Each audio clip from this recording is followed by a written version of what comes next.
ความรู้ความเข้าใจตามความรู้สึกของเฮาว่าโยมพ่อโยมแม่ถึงสองท่านนั้นเป็นผู้ฮื้อกำเนิดฮื้อเลือดฮื้อเนื้อฮื้อชีวิตของเฮาในฐานะตะวานี้เป็นวันแม่แต่เฮาก็บาละท่านใดท่านหนึ่งโยมพ่อกับโยมแม่นั้นก็เป็นผู้มีพระคุณต่อเฮาถึงสองท่านก็อยากจะถามน้องเนนรัชนนท์ก่อนว่าตามความรู้สึกของเฮานั้นว่าถึงสองท่านนั้นเป็นผู้มีพระคุณต่อเฮาเต้ก่อนะอันนี้ก็คือน้องเนนรัชนนท์ลองได้อู้กับท่านสาธุชนว่าโยมพ่อโยมแม่ในฐานะที่เป็นผู้ฮื้อกำเนิดเฮานั้นเป็นผู้มีพระคุณต่อเฮาเต้ก่อนิมนต์ครับก่อนอื่นเลยขอกราบพระรัตนตรัยด้วยความเคารพยิ่งครับกระผมสามเณรรัชนนท์พยุหะอย่างที่ท่านพระอาจารย์ได้ถามไปนะครับว่าพ่อแล้วก็แม่ของเราเนี่ยมีความสำคัญแล้วก็เป็นบุคคลที่มีอุปการะกับเราจริงๆหรือไม่จริงๆแล้วนะครับในยุคปัจจุบันนี้หลายคนก็คงจะได้เห็นแล้วก็เข้าใจกันในพระคุณของบิดาแล้วก็มารดาแต่ซึ่งในวันที่ผ่านมาก็คือเมื่อวานเป็นวันแม่แห่งชาติซึ่งสามเณรเองก็รู้สึกว่าเป็นวันที่สำคัญวันหนึ่งเลยครับที่จะทำให้ลูกหลายๆคนนั้นรู้สึกว่าเป็นการระลึกถึงคุณของมารดาจริงๆแล้วคำว่าแม่นะครับหลายคนอาจจะเข้าใจแต่คำว่าแม่นั้นเป็นคำที่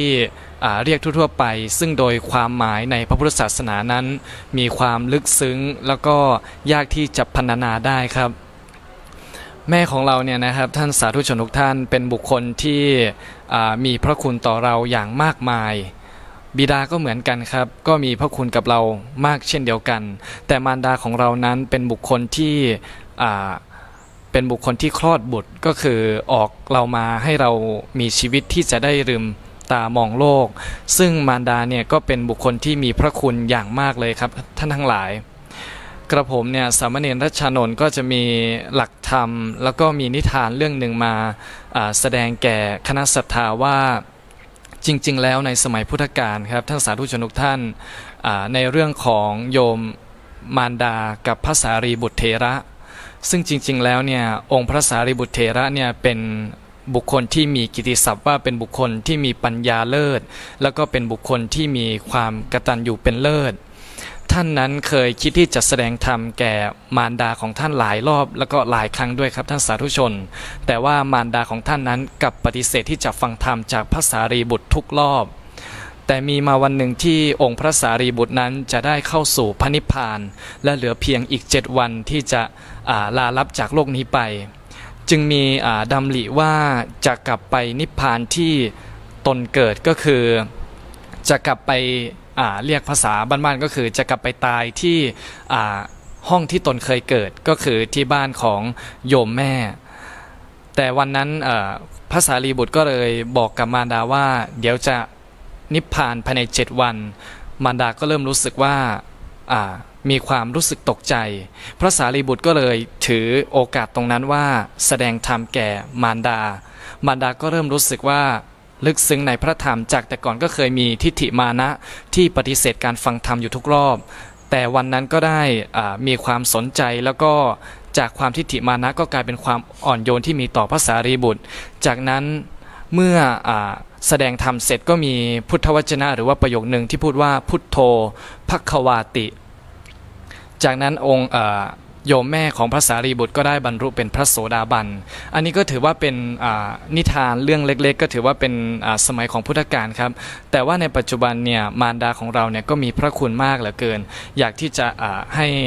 สามเณรวัชรศักดิ์ได้บรรยายในเรื่องของคุณมารดาเป็นลำดับต่อไปครับอาจารย์ครับ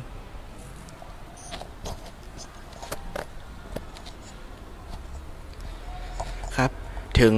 สาธุชนทุกท่านผมสามเณรวัชรศักดิ์ติดชัยนะครับคำว่าแม่เป็นคำที่สั้นๆแต่ยิ่งใหญ่คุณของมารดาคุณของบิดามารดาบิดาเป็นผู้ให้กำเนิดเรามาครับหากขาดสิ่งใดสิ่งหนึ่งไปก็ไม่มีตัวเราในวันนี้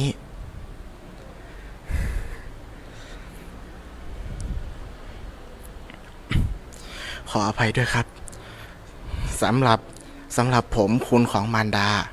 คือพระคุณที่ในพุทธศาสนาจะมีคำเปรียบเทียบอยู่ว่าคุณของแม่เปรียบดังผืนน้ำคุณของบิดาเปรียบดังผืนปฐพีคุณของครูบาอาจารย์เปรียบดังท้องนภาอากาศเหมือนกันครับคำว่าแม่คำว่าพ่อคุณของแม่คุณของพ่อคือสิ่งที่ยิ่งใหญ่หาที่สุดมิได้เหมือนพระอาจารย์คนหนึ่งครับเคยเปรียบเทียบให้ผมได้ยินไว้ว่าเราจะรับให้คุณพ่อ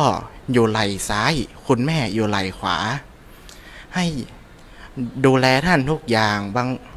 ให้ท่านขับถ่ายใส่ตัวเราเป็นผู้ดูแลเป็นฐานเป็นอะไรต่างๆของท่านก็ไม่สามารถที่จะทดแทนคุณของท่านได้ทั้งหมดครับนี่คือคุณของมารดาบิดาตามที่ผมเข้าใจนะครับครับขอส่งต่อให้พระอาจารย์ด้วยครับขอบคุณครับตึงสองรูปนะก็ได้ผู้ได้ยืนยันว่าคุณพ่อคุณแม่นั้นเป็นผู้ที่มีพระคุณเป็นผู้ให้กำเนิดนะเลือดเนื้อเชื้อไขเฮานอกจากคุณพ่อคุณแม่จะให้เลือดเนื้อเชื้อไขเฮาแล้วให้ชีวิตเฮาแล้วให้สติปัญญานอกจากนั้นเปิ้นก็ให้แบบอย่างนะก็คุณพ่อคุณแม่นั่นถือว่าเป็นคุณครูหรือว่าเป็นพ่อพิมพ์แม่พิมพ์ของหมู่เฮาจะหันตอนเฮาน้อยๆนะ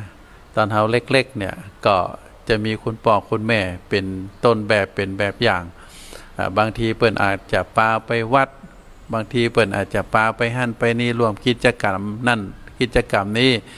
ในทางที่ดีถึงแม้ว่าบางครั้งบางคราวเปิ้นอาจจะดูด่าเฮาแต่ก็ด้วยความหวังด้วยความปรารถนาให้เฮาเป็นคนดีนี่ก็ถือว่าคุณพ่อคุณแม่นั้นเป็นผู้มีพระคุณต่อเฮาเฮาจะหันว่า สิ่งที่เป็นอวัยวะนะที่คือ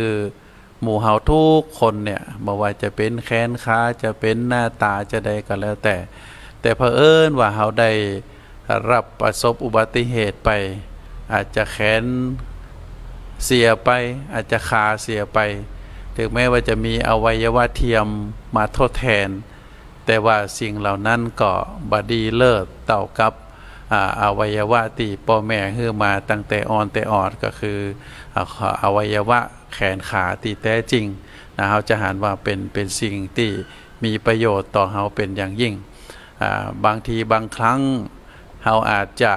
มีความรู้สึกว่าพ่อแม่คือเฮาน้อยคือสตางค์เฮาน้อยคือทรัพย์สมบัติเฮาน้อยจะได้ครอบครัวเอิญเปิ้นมีทรัพย์สมบัตินักแต่ครอบครัวเฮาจะได้ว่าบ่มีอาจจะมีการคิดน้อยใจเป็นลักษณะแบบนี้บางครั้งบางคราวนะแต่ถ้าเฮาพิจารณาลึกๆลงไปแล้วทรัพย์สมบัติเหล่านั้นมันเป็นทรัพย์สมบัติภายนอกบางทีพ่อแม่เฮาอาจจะบ่มีการศึกษาบ่มีโอกาสได้ห่ำได้เฮียนแต่ว่าเปิ้นก็ฮือเต่าตีเปิ้นฮือได้แต่ว่าทรัพย์สมบัติภายนอกเหล่านั้นเฮาสามารถที่เมื่อเฮาเจริญเติบโตสำเร็จการศึกษาแล้วเฮาอาจจะซ่อหาได้ฮือนักตามที่ความต้องการของเฮาแต่ว่าทรัพย์สมบัติภายในโดยเฉพาะตัวตนของเฮาในที่เฮาได้มานี่ก็ถือว่าเป็นสิ่งล้ำค่าแล้วนะรัชนนท์นะจึงวัชรศักดิ์ตัวเนาะได้มาแล้วทีนี้ถามว่าเฮาฮู้กันแล้วว่าพ่อแม่เปิ้นฮื้อกำเนิดเฮามาแล้วเนี่ยสิ่งหนึ่งที่เปิ้นฮื้อเฮามาก็คือ1อวัยวะร่างกายสติปัญญาคุณธรรมอย่างต่างๆเปิ้นเลี้ยงดูเฮาเนาะตั้งแต่เฮาจำได้ถ้าพ่อแม่บ่เลี้ยงเฮานี่เฮาก็คงบ่เจริญเติบโตมาถึงขนาดนี้ประการที่2อย่างเฮาทุกรูปเนี่ยน้องเนนมาเรียนหนังสือตึงวันเนี่ยนะก็ถือว่าเปิ้นมีส่วนที่ส่งเสริมในการให้การศึกษาเฮาถ้าเปิ้นบ่ส่งเสริมบางทีก็คือการลดเป็นการหนังสือเป็นการอย่างต่าง อย่างโดยเฉพาะนักเรียนเจ้าบ้านนี่ทุกวันนี้ออกจากบ้านมาก็เป็นเงินเป็นทองทั้งนั้นจะต้องเสียการลดเดือนเสียการนั่งซื้อกากินจ่ายประจำวันแต่เฮายังโชคดีหน่อยว่าเฮาได้มาอยู่ในวัดบางทีก็บ่ได้รบกวนโยมพ่อโยมแม่แต่ว่าท่านก็มีส่วนคือกรรมแนะนำเฮาคือการศึกษาคือแก่เฮาโดยเฉพาะคือสติปัญญาเฮาประการที่3นี่นอกจากเปิ่นจะคือชีวิตคือเลือดเนื้อคือการเลี้ยงดูคือการศึกษาเฮาแล้วในส่วนที่เปิ่นคืออย่างคนทั่วๆไปเมื่อลูกหลานถึงเวลาอันสมควรแล้วเปิ่นก็จะแนะนำในการสร้างครอบสร้างครัวก็คืออาจจะต้องขอนะบางทีเขาเป็นพ่อใจนี่พ่อแม่ต้องไปขอมันก็ต้องไปขอสาวไปขอแม่บ้านไปยืนยันรับรองว่าลูกเขาเนี่ยเป็นคนมีตัวมีตนแท้แล้วก็ต้องเอาผู้รักผู้ใหญ่โดยเฉพาะพ่อแม่ก็ต้องไปกั้มไปประกาศว่านี่เป็นลูกเป็นมีครอบครัวก็ไปขอแม่บ้านมามีการทำประกอบพิธีมงคลสมรสอย่างเป็นต้นประการสุดท้ายในพ่อแม่ก็คือแน่นอนแล้วว่าเปิ้นก็จะต้องมรดกตกทอดให้แก่เฮาทรัพย์สมบัติทุกอย่างที่พ่อแม่เปิ้นหามาด้วยตลอดชีวิตของเปิ้นเมื่อเปิ้นเสียชีวิตไปแล้วโดยกฎหมายโดยประเพณีโดยวัฒนธรรมโดยคุณธรรมเปิ้นก็มอบไว้ให้เฮาทั้งนั้นอันนี้ก็ถือว่าพระคุณของพ่อของแม่นอกจากจะให้ชีวิตเฮาแล้วสิ่งที่ตัวมาก็คือให้การศึกษาให้กรรมแนะนำให้รักคือฐานเฮาและสิ่งสำคัญก็คือให้มรดกตกทอดเฮาที่นี่ถามว่าเฮาในฐานะที่เป็นลูกเนี่ยเฮาจะตอบแทนพ่อตอบแทนแม่จะใดพวกเนี่ยราชนนท์ลองถามราชนนท์ว่าคิดไว้ในใจว่าเฮาในฐานะที่เป็นลูกถึงลูกทั่วๆไปเพื่อไว้ว่าลูกทั่วๆไปเนี่ยควรจะตอบแทนพระคุณพ่อแม่เป็นจะใดพ้องนิมนต์ครับ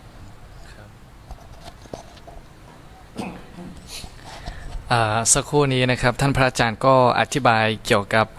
พระคุณของมารดาแต่ว่าในเมื่อมารดาเนี่ยมีพระคุณต่อลูกๆทุกคนแต่ลูกทุกคนเนี่ยจะปฏิบัติตนอย่างไรให้เหมาะสมที่จะเป็นบุตรของท่านนะครับท่านสาธุชนทุกท่านครับการที่จะปฏิบัติตนให้เป็นบุตรที่ดีของท่านนั้นก็คือประการที่1เลยการที่ท่านเลี้ยงเรามาเนี่ยเราก็ต้องควรที่จะเลี้ยงท่านตอบคือตอนที่เรายังไม่เติบโตเนี่ยตั้งแต่ตอนเล็กๆสมัยเล็กๆนะครับจนถึงเป็นวัยเด็กวัยเรียนเราก็ต้องถูกบิดามารดาเป็นบุคคลผู้เลี้ยงเราแต่กับกันนั้นเมื่อท่านมีชีวิตหรือว่ามีอายุที่มากขึ้นเริ่มแก่ตัวลงเรื่อยๆเราก็ต้องเป็นบุคคลที่ดูแลท่านตอบแทนนี่คือการที่รู้บุญคุณของบิดามารดาก็คือการเลี้ยงท่านตอบบุคคลใดนะครับที่มีการเลี้ยงบิดามารดาตอบแทนนั้นถือว่าเป็นบุคคลที่ปฏิบัติหน้าที่ลูกได้ดีแต่บุคคลใดที่ไม่รู้บุญคุณของมารดาแล้วก็ไม่คิดที่จะเลี้ยงท่านในปัจจุบันเนี่ยครับท่านสาธุชนทุกท่านเราก็เห็นในข่าวในหลายๆช่องเลยว่ามารดาหลายท่านที่ถูกบุตรของตนเนี่ยทอดทิ้งซึ่งก็กับผมก็ได้ดูข่าวสารพวกนี้ก็แล้วรู้สึกว่าสะเทือนใจว่าจริงๆแล้วเนี่ยในปัจจุบันทำไมบุตรและหลายคนเนี่ยจึงไม่ตอบแทนพระคุณของบิดาแล้วก็มารดาท่านทั้งหลายครับประการที่2เนี่ยพระพุทธองค์ได้ตรัสไว้ว่าเราจะต้องเป็นบุคคลที่กระทำตนให้เป็นแบบอย่างและต้องเป็นคนดีการเป็นคนดีเนี่ยไม่จำเป็นว่าจะต้องเป็นหน้าที่ของลูกแต่มันคือหลักธรรมที่เป็นพื้นฐานที่มนุษย์ทุกคนจะต้องกระทำครับท่านสาธุชนทุกท่านการปฏิบัติความดีเนี่ยความดีนั้นเราก็สามารถที่จะทำได้คือทำตัวเองเนี่ยให้เป็นบุคคลต้นแบบหรือว่าเป็นการตอบแทนคุณบิดามารดาการมีส่วนร่วมที่จะการดูแลรักษาชุมชนให้สะอาดการกระทำความดีนั้นก็ทำได้ทั้งกายวาจาและใจกายนี้เราก็สามารถที่จะช่วยเหลือครูบาอาจารย์ในหน้าที่ต่างๆที่เราสามารถที่จะกระทำได้วาจาเนี่ยเราก็ต้องสามารถที่จะพูดกันด้วยปิยวาจาคือวาจาอันไพเราะนี่ก็ถือว่าเป็นการกระทำวาจาในทางที่ดีแล้วก็ใจนี่ก็คิดดีนะครับเพราะทุกสิ่งทุกอย่างเนี่ยเกิดขึ้นที่ใจเมื่อเราคิดดีแล้วการกระทำออกไปการพูดออกไปก็ล้วนแต่เป็นสิ่งที่ดี อย่างที่พระพุทธองค์ทรงตรัสไว้ว่ามโนบุพพังขมาธรรมามโนเศรษฐามโนมยา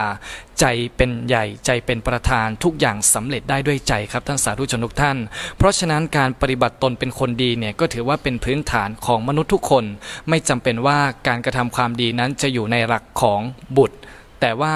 พื้นฐานของมนุษย์ก็คือการทำความดีครับพระอาจารย์ครับวัดมัชรศักดิ์มีอย่างเพิ่มเติมตามความรู้สึกว่าในฐานะที่เป็นลูกเนี่ยหน้าที่ทั่วๆไปซึ่งทางราชนนท์ได้กล่าวแล้วในส่วนของวัชรศักดิ์ว่าในส่วนตัวความรู้สึกของเขาเนี่ยเขาอยากจะตอบแทนพระคุณของพ่อของแม่จะได้พ่องครับสำหรับผมนะครับบุตรจะตอบแทนของพระคุณจะตอบแทนพระคุณของบิดามารดานะครับคือหลังจากที่บุตรเลี้ยงท่านตอบดูแลท่านแล้วทำตัวเป็นคนดีตามที่ท่านต้องการบุตรต้องทำตัวให้เป็นคนที่สมควรได้รับทรัพย์มรดกบุตรบางคนทำตัวไม่เหมาะสมก็ต่อให้เป็นบิดามารดาบางครั้งท่านอาจจะให้แต่ให้ด้วยความไม่เต็มใจนะครับสำหรับบุตรที่จะให้เอาหลักธรรมไปใช้ง่ายๆก็คงจะเป็นมงคล38ประการไม่ต้องทำจนครบ38ข้อก็ได้ครับทำแค่3ข้อแรกก็พอ3ข้อแรกนะครับบอกไว้ว่ามาตาปิโตอุปัฏฐานังอุปถากบุคคลผู้เป็นบิดาและมารดาส่วนข้อที่3นะครับก็คือปูชนีจับปูชนียานางบูชาบุคคลผู้ที่ควรบูชาครูบาอาจารย์ผู้ให้ความรู้พระสัมมาสัมพุทธเจ้าผู้เป็นแนวทางชี้ทางในความดีและบิดามารดาผู้เป็นแบบอย่างเป็นผู้สอนเป็นผู้ให้กำเนิดเป็นผู้ให้ทุกอย่างกับเราครับนี่คือสำหรับผมที่อยากจะเสริมต่อจากสามเณรรัชนนท์นะครับขอบคุณครับท่านสาธุชนทุกท่านน้องเนนวัชรศักดิ์ได้เพิ่มเติมว่าการปฏิบัติตอบแทนพระคุณพ่อพระคุณแม่นั้นนอกจากจะทำโดยหน้าที่คือหน้าที่ของลูกแล้วพระพุทธองค์ก็ได้ยกเราลักธรรมเหล่านั้นไว้หลายๆที่นะโดยเฉพาะที่น้องเนนว่าในมงคล38คำว่ามงคล38ประการนั้นเป็นลักธรรมที่พระพุทธเจ้าได้ประทานหรือได้ฮื้อกับเจ้าพุทธของเฮาว่าไผที่อยากจะมีชีวิตที่เป็นมงคล เป็นชีวิตที่มีความเจริญแล้วอย่างหัวข้อธรรมอันแรกๆเสวนาจะพาลานังเนี่ยนะบ่คบคนชั่วแต่คบคนดีก็ถือว่าเป็นมงคลในหลายๆข้อ38ข้อนั้นมีข้อหนึ่งว่ามาตาปิตูปถานังการได้ดูแลการได้เลี้ยงดูการได้ตอบแทนพระคุณของพ่อของแม่ก็ถือว่าเป็นมงคลอันนี้ตีน้องเนนวัชรศักดิ์ได้เพิ่มเติมนะเพราะฉะนั้นก็ท่านสาธุชนทุกท่านเขาจะหันว่าทุกศาสนานะทุกประเทศผู้คนทุกเผ่านะที่ถือว่าเป็นมนุษย์ในโลกนี้ต่างก็มีคำสอนของศาสนานั้นๆของชนเผ่านั้นๆเขาจะหันว่าทุกคนนั้นก็จะมีความเทิดทูนมีความเคารพมีความรักต่อผู้ให้กำเนิดของเขาก็คือพ่อคือแม่เพราะฉะนั้นก็จะเหมือนหลักการสากลว่าคนไหนหรือลูกเต้าเมื่อได้มีโอกาสแล้วก็จะต้องตอบแทนพระคุณของบิดามารดาอย่างที่น้องเนนรัชนนท์ได้กล่าวไว้ในพระพุทธศาสนาเฮาที่เป็นต้นแบบเป็นแบบอย่างก็คือท่านพระสารีบุตรท่านพระสารีบุตรนั้นเป็นเอกอัครสาวกเบื้องขวามีสติปัญญาพระพุทธเจ้าได้สรรเสริญคุณของพระสารีบุตรว่าเป็นผู้ที่มีสติปัญญา เทียบเท่ากับสติปัญญาของพระพุทธเจ้านะพระสารีบุตรก็ถือว่านอกจากจะเป็นพระอัครสาวกที่มีสติปัญญาแล้วสิ่งหนึ่งที่เป็นประจักษ์ที่ท่านได้ประพฤติคือพุทธสาวกทั้งหลายได้หันได้ทราบก็คือความกตัญญูนะความกตัญญู อันที่หนึ่งนั้นก็คือพระสารีบุตรนั้นจะมีความกตัญญูต่อพระอัสสชิพระอัสสชินั้นเป็นปัญจวัคคีย์รูปหนึ่งใน5รูปแล้วก็เป็นผู้ที่ฮือกรรมแนะนำเบื้องต้นฮือสนทนาธรรมกับพระสารีบุตรตอนที่เป็นมานพอยู่เพราะได้ปะพระอัสสชินะพระสารีบุตรจึงได้เข้ามาสู่พระพุทธศาสนาบอกว่าจะนอนในคืนไหนทราบว่าพระอัสสชิอยู่ในทางทิศใดพระสารีบุตรก็จะหันศีรษะไปทางนั้นก็ถือว่าเป็นพระเป็นพระสาวกที่มีความกตัญญูอันที่สองราธพราหมณ์เป็นพราหมณ์แก่แล้วก็มีความประสงค์จะเข้ามาบวชในพระพุทธศาสนาพระสารีบุตรก็รับรองคือว่าราธพราหมณ์นั้นเป็นคนที่มีพระคุณต่อตัวท่านสารีบุตรเองก็คือได้ฮือเข้าใส่บาตรทัพพีหนึ่งก็ได้มีการฮือโอกาสราธพราหมณ์ได้เข้ามาบวชได้อบรมสั่งสอนจนราธพราหมณ์นั้นได้บรรลุเป็นพระอรหันต์นะแล้วก็สุดท้ายก็คือก่อนจะนิพพานเนี่ยก็ตั้งใจจะไปโปรดโยมมันดาตามที่น้องเนรได้บอกนะก็ถือว่าเป็นพระอัครสาวกที่ได้ประพฤติปฏิบัติเป็นแบบอย่างหมู่เฮาตั้งหลายด้วยความกตัญญูเพราะฉะนั้นใน โอกาสที่วันนี้นะเสียงธรรมจากวัดพระสิงห์ได้กลับมาพบกับท่านสาธุชนแห่งครั้งหนึ่งก็คงจะเป็นช่วงสุดท้ายที่เขาจะได้ดำเนินรายการในวันนี้ก็คือเป็นช่วงที่จะได้จากกับท่านสาธุชนไปก่อนนะก็คือน้องเนรรัชนนท์ได้กล่าวขอบคุณได้กล่าวอนุโมทนาแล้วก็คือปอนท่านสาธุชนว่าในการรับชมรับฟังในวันนี้นั้นนอกจากจะเป็นการมอบธรรมบรรณาการในฐานะที่ทุกคนมีพ่อมีแม่แล้วก็ตะวานี้เป็นวันแม่ก็ได้อู้เอ่ยถึงเรื่องความกตัญญูที่ลูกทุกคนน่าจะประพฤติปฏิบัติหรือว่าจะต้องประพฤติปฏิบัติต่อพ่อต่อแม่ซึ่งเฮาทั้ง3รูปได้กล่าวไปแล้วในเวลาสุดท้ายนี้ก็ขอนิมนต์น้องเนรรัชนนท์ได้กล่าวสรุปแล้วก็กล่าวคือปอนคือท่านสาธุชนนิมนต์ครับก็ขอร่วมอนุโมทนาบุญกับท่านสาธุชนทุกท่านที่ได้ร่วมฟังธรรมะ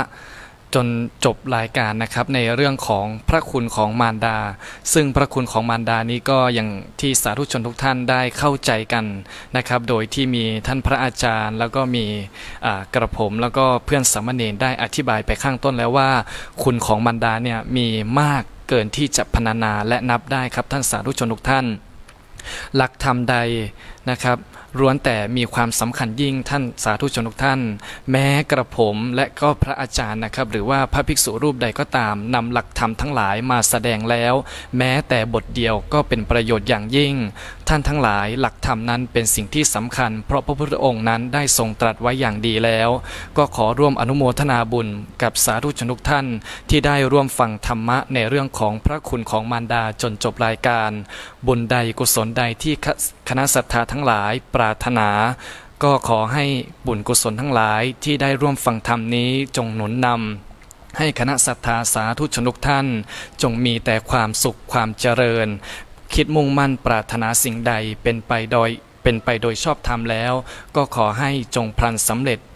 จประกอบไปด้วยอายุวันนะสุขภระปฏิภาณธนาสารสมบัติขอให้ท่านทั้งหลายจงมีปัญญาสว่างไสวดุจแสงเทียนธรรมทั้งหลายที่แสดงไปแล้วจะเกิดประโยชน์อย่างยิ่งถ้าคณะศรัทธาทั้งหลายนำไปพินิจพิจารณา สำหรับวันนี้สามเณรก็ขอลาไปลาจากจบรายการแค่นี้ก็ขอเจริญพรสาธุ